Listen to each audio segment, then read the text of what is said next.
அரியேனே சிவனே உன்னை போற்றிட, அரியேனே சிவனே உன்னை போற்றிட, அறியாமை அறிந்தே என்னை ஏற்றிடு, அறியாமை அறிந்தே என்னை ஏற்றிடு, உன்னுள்ளே என்றும் வாழ்பவனை, மாயத்தில் வாயில் வீழ்பவனை நீயே காப்பாற்று, என்னை ஆளும் சிவனே.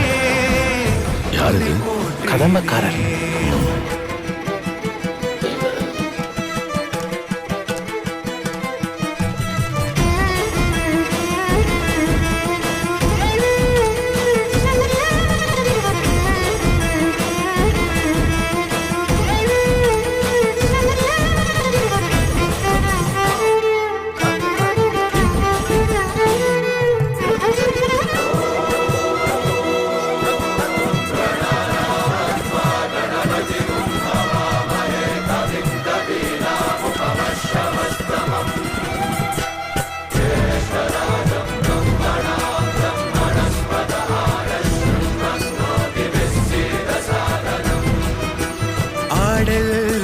நாடு விரியும் மின்னல் உறையுதே. காட்டுல இருந்து வர்றவங்க தேர் கட்டுறது சம்பிரதாயம். நீங்க இனிமே நாங்களே நடத்தி தரோம். தோன்றும் யாவுமே அழியும் என்றனை, எந்த நாடவம் அழித்த சிவசக்தி.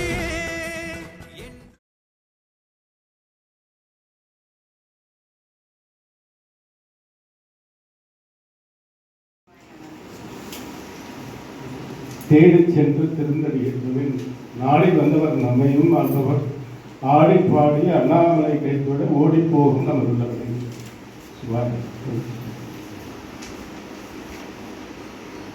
எல்லாமல்ல தில்லைக்கூத்தன் திருவருளினாலும் அகிலமில்லாமல் ஆட்சி படைத்துக் கொண்டிருக்கின்ற அண்ணாமலையான் பெரும் கருணையினாலும் இந்த நாளில் உங்களை எல்லாம் சந்திப்பதில் மிக்க மகிழ்ச்சி. இதுவோ எமை ஆளுமாறு ஈவதொன்று எமன் பிள்ளைகள் அதுவோ உனது எண்ணருள் ஆவல் துறைகிறது. திருவாவடுதுறை ஆதீன சைவ திருமுறை வகுப்பு இங்கே நடக்கிறது. அடியனுக்கு இதுதான் முதல் முறை. ஏன்னா ஆறுலையும் நடக்குது, செங்கத்தில் நடக்குது, திருவண்ணாமலை நடக்குது, எல்லாம் தெரிஞ்சிச்சு. ஆனால் கலச பக்கத்தில் இருக்கு அப்படின்றது தெரிய வரல சிவாஜி. அப்பொழுது இறைவன் எந்த அளவுக்கு மக்களை நேசிக்கிறான் அப்படின்றத விட மக்கள் எந்த அளவுக்கு இறைவனை நேசிக்கிறார் அனைத்திற்கும் நம்ம எடுத்துக்கணும் அப்படின்னா திருமுறை தான் தாய். திருமுறை அன்று வேற ஒன்றும் செய்ய முடியாது. சித்தாந்தம், சைவ சித்தாந்தம் சித்தாந்திகளை உருவாக்கும், சுவாமியோட தன்மையை கொடுக்கும், சுவாமியோட பெருமையை கொடுக்கும், சுவாமியோட கருணையை கொடுக்கும். ஆனால் சுவாமி கிட்ட சேர்றதுக்கான ஒரே வழி எது அப்படின்னா திருமுறை தான். 3 வயசுல ஒரு குழந்தை அம்மே அம்மே அப்படின்னு சொல்லிட்டு அழுந்துச்சு. அப்போ சுவாமி பாலை கொடுத்தார். பாலை எதுக்காக கொடுத்தார் அப்படின்னு சொன்ன திருமுறை படிக்கிறதுக்கு தான் கொடுத்தார். தோளுடைய செவியன் ஆரம்பிச்சு. அப்போ சிவபாத இருதயர் வந்து நினைச்சிருந்தாருன்னா என் பிள்ளைக்கு ஞானம் கிடைச்சிருச்சு, நல்ல விஷயங்க அப்படின்னு வீட்டோடு வச்சுட்டு இருந்தாருன்னா நமக்குள்ள எது? அப்ப நம்ம வீட்டில் இருக்கிற குழந்தைகள் வீட்டில் இருக்கலாமா? ஆலயம் செல்லணும், திருமுறைகள் படிக்கணும், தேவாரங்கள் சிந்திக்கணும். அப்ப எண்ணிலடங்கா செயல்பாடுகளை ஆதி காலத்துல அந்த சாக்கியர்களும் சமணர்களும் இல்லாத துன்பங்கள், இல்லாத தொல்லைகள் அந்த சின்ன குழந்தைக்கு நடக்க முடியாம நடந்துச்சு. சுவாமியே போயிட்டு பல்லக்கு கொடுத்தார். தாளம் இல்லாம கைத்தட்டி கைத்தட்டி கை சிவந்து போச்சு. அப்ப சுவாமியே தாளம் கொடுத்தார். இதெல்லாம் எதனால? பதிகங்கள் படிக்கும் பொழுது சுவாமி இறங்கி வந்தார். அப்ப திருமுறைகள் எந்த அளவுக்கு தொன்மையானது, எந்த அளவுக்கு சிறப்பானது, எந்த அளவுக்கு இறைவனை நெருங்கி வர்றதுக்கான ஒரு வாய்ப்பு. ஏற்கனவே உங்களுக்கு தெரிஞ்ச விஷயங்கள் அடியனோட பெருசாக சொல்ல போறதில்லை. பேராசிரியர் மற்ற பெரியோர்கள் இருக்கிற சபையில அடியனை வைத்திருக்குது. இதுல அவன், இவன், நான், நீ அப்படிங்கிற வார்த்தை ஏதாவது வந்துச்சுன்னா அடியனை உங்களின் பொருட்டு சிறியவனாக எடுத்துக்கொள்ளுங்கள். ஏனென்றால் அந்த இடத்திற்கு இந்த வார்த்தை தேவைப்படுமோ அப்படிங்கிற மாதிரி போட்டிருக்கலாம். சிவன் அவன் அப்படின்றது மாணிக்க வாசகர் சொல்லியிருக்கார். அதுபோல பல விஷயங்களை நம்ம பேசணும், பகிரணும் அப்படின்னு சொல்லிட்டு திருமுறைகள் ஏற்கனவே சொன்ன மாதிரி திருமுறைகள் தான் தாய். சுவாமி கிட்ட சேர்க்கறதுக்கான ஒரு வழி எது அப்படின்னு சொன்னோம்னா, ஏற்கனவே நம்மளுக்கு நிறைய சித்தாந்தங்கள் நம்மளுக்கு கொடுத்துட்டு இருப்பாங்க. இந்த வழியில போனா இது கிடைக்கும், இந்த வழியில போனா இது கிடைக்கும் அப்படின்னு சொல்லிட்டு நம்ம ஒன்றும் பெரிய விஷயங்கள் வேண்டாம். இந்த 4 பேரை பற்றி சொல்லியிருப்பாங்க. ஆனா அந்த 4 பேருக்குமே இறைவன் நேரடியாக வரல. 63 பேருக்குள்ள அந்த 4 பேருக்கு தவிர்த்து மற்ற எல்லாருக்குமே இறைவன் வந்து கூட்டிட்டு போனார். அப்ப 4 பேருக்கு ஏன் விட்டார் அப்படின்னு சொன்ன, நீ நிறைய செயல்படுத்தணும், நிறைய பதிகங்கள் கொடுக்கணும், நிறைய பாடல்கள் கொடுக்கணும், இங்க வந்து இது செய், இங்க வந்து அது செய். இது எல்லாத்தையும் யாருக்காக? ஏற்கனவே அந்த 4 பேர் கைலாயத்துல இருந்தவங்க. நம்ம உயிரும் பொருட்டு நமக்கு இது தேவைப்படுது அப்படிங்கிறதுக்காக அவங்க வந்து கீழே இறங்கி வந்துட்டு நம்மளுக்கு செயல்படுத்தி கொடுத்துருக்காங்க. அப்போ குழந்தைக்கு பாலை கொடுத்தார், தோளுடைய செவியன் என்ற வார்த்தை கிடைச்சிச்சு. இது மூலியமா நம்ம எல்லாம் உயிரும் பொருட்டு பதிகங்கள் கிடைச்சிச்சு. அடுத்ததான் ஒருத்தருக்கு சூளை கொடுத்தார். கடுமையான வயிற்று வலி. திருநாவுக்கரசர் அந்த ஒரு பாடலுக்கு மட்டும்தான் தன்னை காப்பாற்றுறதுக்காக பண்ணார். மற்ற எல்லா பாடல்களுக்கும் மக்களுக்காக கொடுக்கப்பட்டது. மக்கள் எப்பெல்லாம் துன்புறுகிறார்களோ அப்பொழுது இறைவனை சென்றடையணும், இறைவன் நிந்திக்கணும், இறைவன் கூடவே இருந்துட்டு அவர் கை கொடுக்கணும் அப்படின்னு சொல்லி அப்போ அது சூளை கொடுத்தார். அவர் ஒன்றும் பெருசா தப்பு செய்யல. சாமகான பாடு உன்னை விட்டுவார் சாமி அப்படின்னு சொன்னதுக்காக 40 ஆண்டுகள் கடுமையான இடத்துல போட்டுட்டு என்னென்ன துன்பங்களை அனுபவிக்கணுமோ துன்பங்களை அனுபவிச்சுட்டு தேய்ந்து எலும்பு தேய்கிற வரைக்கும் சுவாமி சுவாமி சுவாமின்னு சொல்லிட்டு அலைஞ்சிட்டு இருந்தார். அப்போ மனசு மாறி கூட என்னப்பா வயசான காலத்துல இப்படி செஞ்சுட்டு இருக்கிறேன், நீ போ அப்படின்னு சொல்லிட்டு எவ்வளவு பேர் சொல்லியும் கூட இல்லை நான் இறைவனை கண்டே ஆவேன் அப்படின்னு சொல்லிட்டு அவர் பாதத்தை காண்பதற்கு அது ஒரு காரணம் தான். அப்போ ஃபர்ஸ்ட் ஒருத்தருக்கு பாலை கொடுத்தார், இன்னொருத்தருக்கு சோலை கொடுத்தார், அடுத்து ஒருத்தருக்கு ஓலை கொடுத்தார். அவர் வந்து பாத்தீங்கன்னா கரடுமுரடா பேசுவார், வாடா போடா அவன் இவன் அப்படின்னு சொல்லிட்டு இதனாலேயே அந்த பையனுக்கு பேரு வன் தொண்டர் அப்படின்னு சொல்லிட்டு சொல்லிட்டார். பித்தா திரை சூடி பெருமானே அருவாங்க. அப்போ ஓலை கொடுக்கும் பொழுது நீ என்ன அடிமை அப்படின்னு சொன்ன திறம், நீ பாடுன்னு சொல்லும் பொழுது தெரியல, நான் போயிட்டு என்ன பாடுவேன் அப்படின்னு சொல்லிட்டு கேட்கிறாரு. அப்ப பதிகம் பாடுவதற்காகவே திருவெண்ணைநல்லூர்ல சிறப்பான ஒரு செயல்பாடு. முதல்ல பாலை கொடுத்தார், அடுத்து சோலை கொடுத்தார், அடுத்து ஓலை கொடுத்தார், இன்னொருத்தருக்கு காலை கொடுத்தார். நமக்கு சிவாய வாழ்க, நாதன் தாள் வாழ்க. எப்ப திருவடி தீட்சை கிடைச்சிச்சோ அப்பவே ஞானம் கிடைக்கும். 999 பேர் உட்கார்ந்து இருக்காங்க. 1000 பேரோட சாமி எப்பயுமே போவார். எல்லாம் சிவகணங்கள். இப்ப இருக்கிறதெல்லாம் என் கணக்கு அப்படிதான் தெரியுது. சிவகணங்கள் உட்கார்ந்துருக்கிறேன், ஒரு சிவ பூஜை நடந்திருக்கிற ஒரு இடத்துல அடியே அமர்வதற்கு இது ஒரு வாய்ப்பா அப்படின்றது பெரும் மகிழ்ச்சி.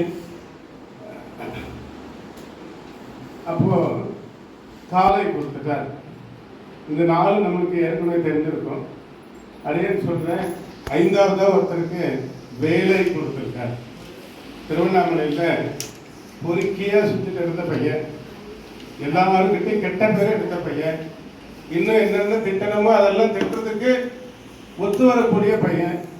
அப்படி இருக்க ஒருத்தருக்கு நான் சில வேலை கொடுத்து பாடு முத்தை திரு பத்தி திருநகை பேரெல்லாம் உங்களுக்கு தெரியுன்றது அடையனுக்காக சொல்லல.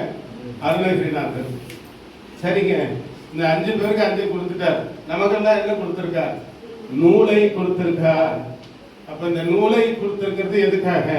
நம்மளும் அவங்கள போலவே உயிரும் பொருட்டு நூலை கொடுத்திருக்கார். அப்ப திருமுறைகள் இல்லைன்னா இறைவனை தொடுவதற்கு வாய்ப்பே கிடையாது. அடியேன் இங்கே இருக்கிறவர்களுக்கு ஒரு சிறப்பு செய்யணும்னு சொல்லிட்டு முதலில் நம்ம திருமுறை பாடசாலையில ஒரு சிவபூஜை நடந்துச்சு. அந்த சிவபூஜை அறிவிப்பு கொடுத்தோடனே நிறைய பேர் ஜாயின் பண்ணிச்சு. அது மாதிரி ஒரு நிகழ்வுல கலந்துகிட்டவர் இந்த ப்ரோக்ராமுக்கு முன்னிலை வகித்துக் கொண்டிருக்கின்ற திரு தேவேந்திரன் ஐயா அவர்களுக்கு வாழ்த்து வழங்குகின்றோம். திரு ராமலிங்கம் ஐயா அவர்கள் தலைமை ஆசிரியர் தலைமை உரையாற்றிருக்கிறார். அவர்களை வாழ்த்து வழங்குகின்றோம்.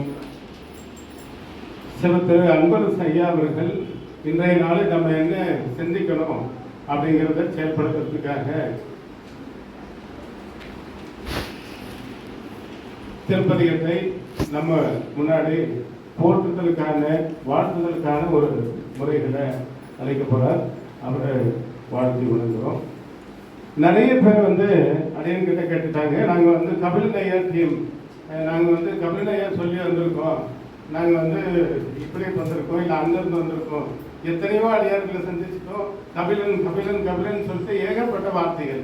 அடியனுக்கு கபிலனை பார்க்கவே இல்லை சாமி, அவர் எப்படி இருப்பாருன்னு எனக்கு தெரியாது, ஆனால் கட்டாயம் ஒரு நாள் பார்த்துருவோம் அப்படின்னு சொல்லிட்டு எங்கே ஓதுவார் அப்படின்னு சொல்லிட்டு செல்லமாக அழைக்கிறது ராஜ்குமார் ஐயா நம்ம மடத்துக்கு வந்திருக்காரு, நம்ம நிகழ்வில் இருக்காரு. எங்கள் திருமுறை வகுப்புல அவர் தான் ஓதுவார். அப்போ பார்த்தணும் அப்படின்னு சொல்லிட்டு அவர்கிட்ட ஒரு நிகழ்வுக்காக கூப்பிடும் பொழுது, இல்லையா நாங்கள் 2 பேரும் தான் வரதா பிளான் அப்படின்னு சொல்லிட்டு, அப்போ பார்க்காம பேர்லயே ரொம்ப ஈர்ப்பை கொடுத்த ஒரு சக்தி வாய்ந்த பேர் எது அப்படின்னா கபிலன் அப்படின்னு சொல்லிட்டு கபிலன் ஐயா அவர்களை வாழ்ந்து கொண்டிருக்கிறோம்.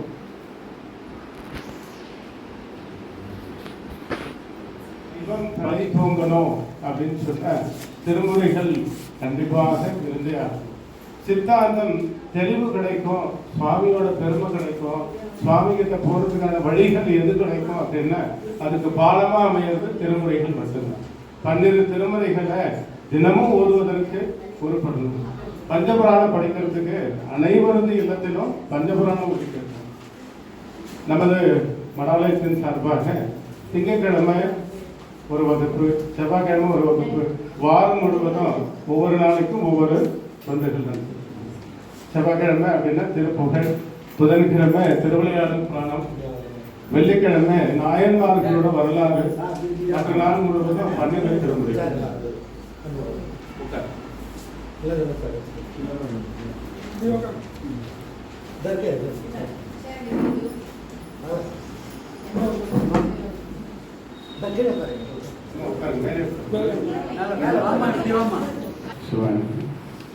திருமுறைகள் திருப்பதிகங்கள் முன்னாடி காலத்துல ஓதுவார் அப்படின்ற ஒரு நடைமுறை பழக்கம் இல்லைன்னா அது ஒரு வழக்கமாக சொல்றது.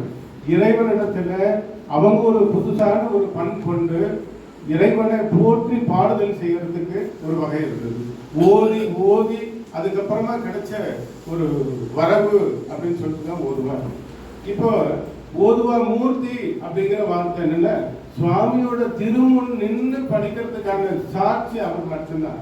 அவர் மட்டும்தான் அந்த இடத்துல செயல்படுத்த முடியும் அப்படின்னு சொல்லிட்டு, அப்போ போன பிறவில என்ன புண்ணியம் செய்திருக்க முடியுமோ அப்படி இருந்தா மட்டும்தான் சுவாமி முன்னாடி பாடுறதுக்கான ஒரு வாய்ப்பு கிடைக்கும். அப்போ கபிலனையா இது போன்ற ஓதுவா மூர்த்திகள் இருக்கிற திசை நோக்கி நம்ம முக்கரணங்களால் வணங்கி மகிழ்கின்றோம். இந்த நிகழ்வு ஏற்படுவதற்கு காரணமா இருந்த திருவாவடுதுறை இப்போ 24வது குருமகா சன்னிதானம் ஆட்சிப்படுத்திக் கொண்டிருக்கிறார். ஏற்கனவே முதல்ல நமச்சிவாய மூர்த்திகள் இந்த நிகழ்வு நடக்கிறதுக்காக ஆவணம் செய்திருந்ததுனாலதான் திருமுறைகளும் தேவாரங்களும் சித்தாந்தங்களும் மக்கள் எல்லாம் சென்றடையறதுக்கு ஒரு வாய்ப்பா இருக்கு. அப்ப வகுப்பு ஆரம்பிக்கணும், வகுப்புல மாணவர்கள் கலந்துக்கணும் அப்படின்னு. ஐயா ஒரே ஒரு கருத்தை மட்டும் சொல்றேன். சிறு வயதிலிருந்தே இறைவனை தொடுவதற்கு ஒரு படுங்கள். பெரிய வயது ஆயிட்ட பிறகு நம்ம பார்த்துக்கலாம், சுவாமியை போயிட்டு சந்திக்கிறதுக்கு கொஞ்சம் காலம் இருக்கட்டும், நம்ம வீட்டுல நிறைய பணிகள் இருக்கு, அப்பெல்லாம் நினைக்க வேண்டாம் சாமி, இதுதான் ஒரு பிறவில நினைச்சுக்க வேண்டாம். ஏற்கனவே பல பிறவைகள் இருக்குது, ஏற்கனவே பல வீடுகள்ல பல விதமான போட்டோக்கள்ல நம்மளுடைய ஆன்மா அங்க உட்காந்துருக்கோம். இப்போ இது ஒரு பிறவியா இப்ப நம்மளுக்கு கிடைச்சிருக்குது. இப்பயும் சாமி என்ன யோசிக்கிறான்னா, இப்பயாவது திருமுறைகளை படிச்சுட்டு கூட வந்துருவியா, இப்பயாவது சித்தாந்தத்தை கத்துக்கிட்டு கூட வந்துருவியா அப்படின்னு காத்துக்கிட்டு இருக்க. அப்போ ஏற்கனவே பல பிறவைகள்ல பல குடும்பங்கள்ல பல இடத்துல நம்ம பல விதமான வேலைகள் செஞ்சுட்டோம். இப்ப நம்ம செய்ய வேண்டியது திருமுறைகளை ஓதுவோம், திருமுறைகளை படிப்போம், திருமுறைகளை கையில் எடுப்போம். எப்போ இந்த பிறவில புக்கு தொடர்றதுக்கு வாய்ப்பு சுவாமி கொடுத்துருக்கேன் அப்படின்னா போன பிறவி புண்ணியம் இருந்தால் மட்டும்தான் இருக்கும்.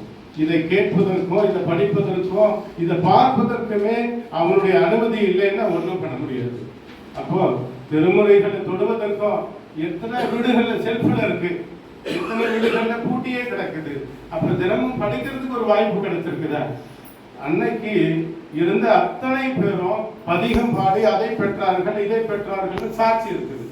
திருஞான சம்பந்தர் ஒவ்வொரு பதிகத்திலையும் கடைசியில சொல்லுவார், இந்த பாடல் 10 வல்லாறு, இது கிடைக்கும் அது கிடைக்கும் அப்படின்னு சொல்லிட்டு சாட்சியை சொல்லியிருக்காரு.